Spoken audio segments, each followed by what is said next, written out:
النجم نام پہلے ہی لفظ والنجم سے ماخوذ ہے۔ یہ بھی مضمون کے لحاظ سے سورت کا عنوان نہیں ہے بلکہ محض علامت کے طور پر اس کا نام قرار دیا گیا ہے۔ زمانہ نزول بخاری، مسلم، ابو داؤد اور نسائی میں حضرت عبداللہ بن مسعود کی روایت ہے کہ اول سورۃ انزلت فیہا سجدۃ النجم، پہلی سورت جس میں آیت سجدہ نازل ہوئی ہے النجم ہے۔ اس حدیث کے جو اجزاء اسود بن یزید، ابو اسحاق اور زہیر بن معاویہ کی روایات میں حضرت ابن مسعود سے منقول ہوئے ہیں، ان سے معلوم ہوتا ہے کہ یہ قرآن مجید کی وہ پہلی سورت ہے جسے رسول اللہ صلی اللہ علیہ وسلم نے قریش کے ایک مجمع عام میں اور ابن مردویہ کی روایت کے مطابق حرم میں سنایا تھا۔ مجمع میں کافر اور مومن سب موجود تھے، اور آخر میں جب آپ نے آیت سجدہ پڑھ کر سجدہ فرمایا تو تمام حاضرین آپ کے ساتھ سجدے میں گر گئے، اور مشرکین کے وہ بڑے بڑے سردار تک جو مخالفت میں پیش تھے سجدہ کیے بغیر نہ رہ سکے۔ ابن مسعود رضی اللہ تعالی عنہ بیان کرتے ہیں کہ میں نے کفار میں سے صرف ایک شخص امیہ بن خلف کو دیکھا کہ اس نے سجدہ کرنے کی بجائے کچھ مٹی اٹھا کر اپنی پیشانی سے لگا لی اور کہا کہ میرے لیے بس یہی کافی ہے۔ بعد میں میری آنکھوں نے دیکھا کہ وہ کفر کی حالت میں قتل ہوا۔ اس واقعے کے دوسرے عینی شاہد حضرت مطلب بن ابی وداع ہیں جو اس وقت تک مسلمان نہ ہوئے تھے۔ نسائی اور مسند احمد میں ان کا اپنا بیان یہ نقل ہوا ہے کہ جب حضور نے سورہ نجم پڑھ کر سجدہ فرمایا اور سب حاضرین آپ کے ساتھ سجدے میں گر گئے تو میں نے سجدہ نہ کیا، اور اسی کی تلافی اب میں اس طرح کرتا ہوں کہ اس سورے کی تلاوت کے وقت سجدہ کبھی نہیں چھوڑتا۔ ابن سعد کا بیان ہے کہ اس سے پہلے رجب 5 نبوی میں صحابہ کرام کی ایک مختصر سی جماعت حبش کی طرف ہجرت کر چکی تھی۔ پھر جب اسی سال رمضان میں یہ واقعہ پیش آیا کہ رسول اللہ صلی اللہ علیہ وسلم نے قریش کے مجمع عام میں سورہ نجم کی تلاوت فرمائی اور کافر و مومن سب آپ کے ساتھ سجدے میں گر گئے، تو حبش کے مہاجرین تک یہ قصہ اس شکل میں پہنچا کہ کفار مکہ مسلمان ہو گئے ہیں۔ اس خبر کو سن کر ان میں سے کچھ لوگ شوال 5 نبوی میں مکہ واپس آ گئے، مگر یہاں آ کر معلوم ہوا کہ ظلم کی چکی اسی طرح چل رہی ہے جس طرح پہلے چل رہی تھی۔ آخر کار دوسری ہجرت حبشہ واقع ہوئی جس میں پہلی ہجرت سے بھی زیادہ لوگ مکہ چھوڑ کر چلے گئے۔ اس طرح یہ بات قریب قریب یقینی معلوم ہو جاتی ہے کہ یہ سورہ رمضان 5 نبوی میں نازل ہوئی ہے۔ تاریخی پس منظر زمانہ نزول کی اس تفصیل سے معلوم ہو جاتا ہے کہ وہ کیا حالات تھے جن میں یہ سورہ نازل ہوئی۔ ابتدائے بعثت کے بعد سے 5 سال تک رسول اللہ صلی اللہ علیہ وسلم صرف نجی صحبتوں اور مخصوص مجلسوں ہی میں اللہ کا کلام سنا کر لوگوں کو اللہ کے دین کی طرف دعوت دیتے رہے تھے۔ اس پوری مدت میں آپ کو کبھی کسی مجمع عام میں قرآن سنانے کا موقع نہ مل سکا تھا، کیونکہ کفار کی سخت مزاحمت اس میں مانع تھی۔ ان کو اس امر کا خوب اندازہ تھا کہ آپ کی شخصیت اور آپ کی تبلیغ میں کس بلا کی کشش اور قرآن مجید کی آیات میں کس غضب کی تاثیر ہے، اس لیے وہ کوشش کرتے تھے کہ اس کلام کو نہ خود سنیں نہ کسی کو سننے دیں، اور آپ کے خلاف طرح طرح کی غلط فہمیاں پھیلا کر محض اپنے جھوٹے پروپیگنڈے کے زور سے آپ کی دعوت کو دبا دیں۔ اس غرض کے لیے ایک طرف تو وہ جگہ جگہ یہ مشہور کرتے پھر رہے تھے کہ محمد صلی اللہ علیہ وسلم بہک گئے ہیں اور لوگوں کو گمراہ کرنے کے درپے ہیں، دوسری طرف ان کا یہ مستقل طریقہ کار تھا کہ جہاں بھی آپ قرآن سنانے کی کوشش کریں وہاں شور مچا دیا جائے تاکہ لوگ یہ جان ہی نہ سکیں کہ وہ بات کیا ہے جس کی بنا پر آپ کو گمراہ اور بہکا ہوا آدمی قرار دیا جا رہا ہے۔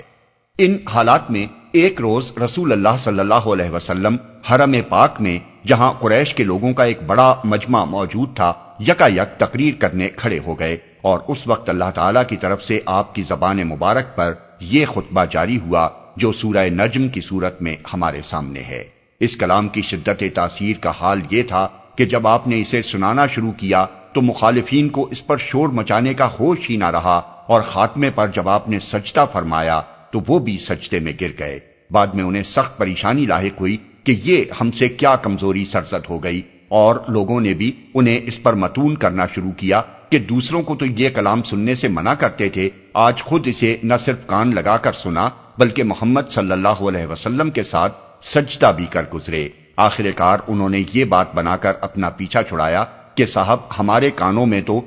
افرأیتم اللات والعزی ومناۃ الثالثۃ الاخری کے بعد محمد کی زبان سے یہ الفاظ سنے تھے، تلک الغرانقۃ العلی وإن شفاعتہن لترجی، یہ بلند مرتبہ دیویاں ہیں اور ان کی شفاعت ضرور متوقع ہے۔ اس لیے ہم نے سمجھا کہ محمد ہمارے طریقے پر واپس آ گئے ہیں، حالانکہ کوئی پاگل آدمی ہی یہ سوچ سکتا تھا کہ اس پوری صورت کے سیاق و سباق میں ان فکروں کی بھی کوئی جگہ ہو سکتی ہے جو ان کا دعویٰ تھا کہ ان کے کانوں نے سنے ہیں۔ موضوع اور مضمون۔ تقریر کا موضوع کفار مکہ کو اس رویے کی غلطی پر متنبع کرنا ہے جو وہ قرآن اور محمد صلی اللہ علیہ وسلم کے مقابلے میں اختیار کیے ہوئے تھے۔ کلام کا آغاز اس طرح فرمایا گیا ہے کہ محمد صلی اللہ علیہ وسلم بہکے اور بھٹکے ہوئے آدمی نہیں ہیں جیسا کہ تم ان کے متعلق مشہور کرتے پھر رہے ہو، اور نہ اسلام کی یہ تعلیم اور دعوت انہوں نے خود اپنے دل سے گھڑ لی ہے جیسا کہ تم اپنے نزدیک سمجھے بیٹھے ہو، بلکہ جو کچھ وہ پیش کر رہے ہیں وہ خالص وہی ہے جو ان پر نازل کی جاتی ہے۔ جن حقیقتوں کو وہ تمہارے سامنے بیان کرتے ہیں وہ ان کے اپنے قیاس و گمان کی آفریدہ نہیں ہیں، بلکہ ان کی آنکھوں دیکھی حقیقتیں ہیں۔ انہوں نے اس فرشتے کو خود دیکھا ہے جس کے ذریعے سے ان کو یہ علم دیا جاتا ہے۔ انہیں اپنے رب کی عظیم نشانیوں کا براہ راست مشاہدہ کرایا گیا ہے۔ وہ جو کچھ کہہ رہے ہیں سوچ کر نہیں دیکھ کر کہہ رہے ہیں۔ ان سے تمہارا جھگڑنا بالکل ایسا ہی ہے جیسے کوئی اندھا آنکھوں والے سے اس چیز پر جھگڑے جو اسے نظر نہیں آتی اور آنکھوں والے کو نظر آتی ہے۔ اس کے بعد على ترتیب 3 مضامین ارشاد ہوئے ہیں۔ اولاً سامعین کو سمجھایا گیا ہے کہ جس دین کی تم پیروی کر رہے ہو اس کی بنیاد محض گمان اور من مانے مفروضات پر قائم ہے۔ تم نے لات اور منات اور عزا جیسی چند دیویوں کو معبود بنا رکھا ہے، حالانکہ الوہیت میں برائے نام بھی ان کا کوئی حصہ نہیں ہے۔ تم نے فرشتوں کو اللہ کی بیٹیاں قرار دے رکھا ہے، حالانکہ خود اپنے لیے تم بیٹی کو آر سمجھتے ہو۔ تم نے اپنے نزدیک یہ فرض کر لیا ہے کہ تمہارے یہ معبود اللہ تعالیٰ سے تمہارے کام بنوا سکتے ہیں، حالانکہ تمام ملائکہ مقربین مل کر بھی اللہ سے اپنی کوئی بات نہیں منوا سکتے۔ اس طرح کے عقائد جو تم نے اختیار کر رکھے ہیں ان میں سے کوئی عقیدہ بھی کسی علم اور دلیل پر مبنی نہیں ہے، بلکہ کچھ خواہشات ہیں جن کی خاطر تم بعض اوہام کو حقیقت سمجھ بیٹھے ہو۔ یہ ایک بہت بڑی بنیادی غلطی ہے جس میں تم لوگ مبتلا ہو۔ دین وہی صحیح ہے جو حقیقت کے مطابق ہو،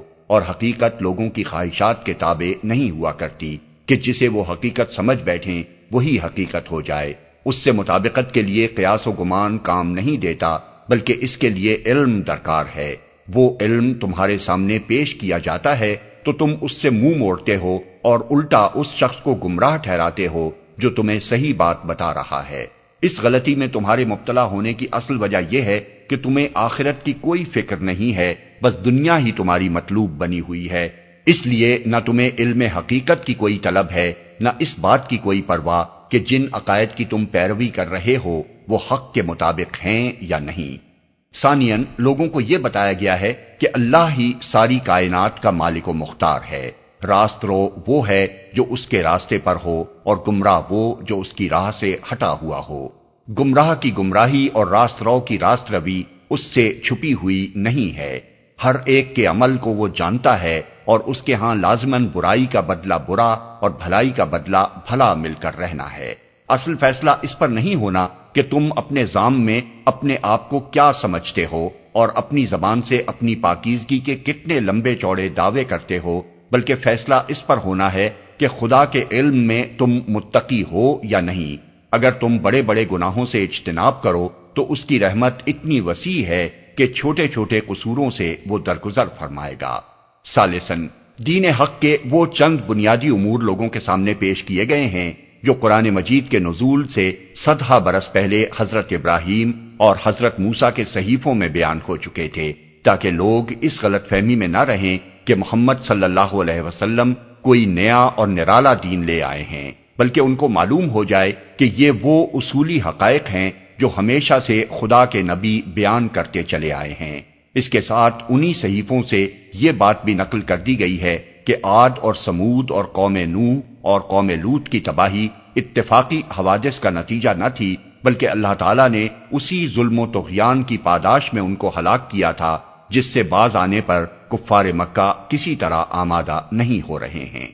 یہ مضامین ارشاد فرمانے کے بعد تقریر کا خاتمہ اس بات پر کیا گیا ہے کہ فیصلے کی گھڑی قریب آ لگی ہے جسے کوئی ٹالنے والا نہیں ہے۔ اس گھڑی کے آنے سے پہلے محمد صلی اللہ علیہ وسلم اور قرآن مجید کے ذریعے سے تم لوگوں کو اسی طرح خبردار کیا جا رہا ہے جس طرح پہلے لوگوں کو خبردار کیا گیا تھا۔ اب کیا یہی وہ بات ہے جو تمہیں انوکھی لگتی ہے، جس کی تم ہنسی اڑاتے ہو، جسے تم سننا نہیں چاہتے اور شور مچاتے ہو تاکہ کوئی اور بھی اسے سننے نہ پائے؟ اپنی اس نادانی پر تمہیں رونا نہیں آتا؟ باز آ جاؤ اپنی اس روش سے، جھک جاؤ اللہ کے سامنے اور اسی کی بندگی کرو۔ یہی وہ مؤثر خاتمہ کلام تھا جسے سن کر کٹے سے کٹے منکرین بھی ضبط نہ کر سکے، اور رسول اللہ صلی اللہ علیہ وسلم نے جب کلام الہی کے یہ فقرے ادا کر کے سجدہ کیا تو وہ بھی بے اختیار سجدے میں گر گئے۔